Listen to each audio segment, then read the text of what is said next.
Hart naiyak sa tanong ng anak ni Cheese, may natuklasan. Hart naiyak sa tanong ng anak ni Cheese, may natuklasan. Aminado ang actress socialite na si Hart Evangelista at asawa nitong si Senador Cheese Escudero na dumaan sila sa matinding pagsubok noong 2022. Sa kanilang guesting sa Fast Talk with Boy Abunda, naging bukas ang dalawa ukol pinagdaanan nilang mag-asawa at kung paano nila iniwasan na ma-involve ang kanilang mga kambal sa kanilang problema.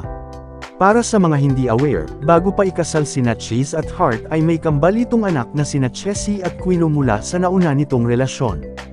Pagbabagi ng senador, kahit sa una niyang pakikipaghiwalay ay hindi niya talaga hinahayaan ang mga anak o ang ibang miyembro ng pamilya na makialam sa kanyang pinagdaraanan.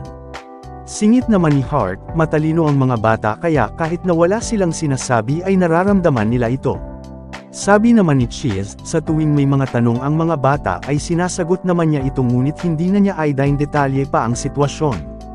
I told them, something's going on between Hart and I, but that they should be confident and have faith that it will be alright, ani Cheese. Ayon naman sa aktres, lahat naman ng mag-asawa ay dumadaan sa problema. In every marriage, most of us go through a rough patch but it was, for me, very hard because of the kids. Again, I didn't give them the gift of life but I feel like I am their second mom, pagbabahagi ni Hart. Dito ay inalala ng aktres ang isang pagkakataon na nilapitan siya ng lalaking anak ni Cheese. Lahad ni Hart, they never said anything pero I remember, I was on the treadmill, lumapit si Quino sa akin. He said, Tito Hart, who's going to take care of you? You don't know how to get a taxi. Dito raw ay naging emosyonal siya dahil naramdaman niyang worried ito sa kanya. Tapos parang naiyak ako talaga, because he was worried about me, tapos sabi ko sa kanya, oh it's okay. It's gonna be okay. I didn't elaborate but it was then I realized that they do love me, say ni Hart. Pag-amin ng aktres, tinatawag niyang darkest time, ang panahon na yon ng buhay niya.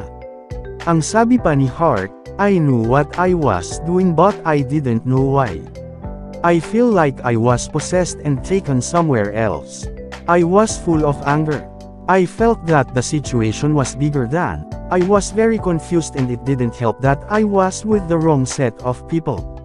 I was basically out of character. Mr. Kasagpa here, subscribe muna yan for more news updates.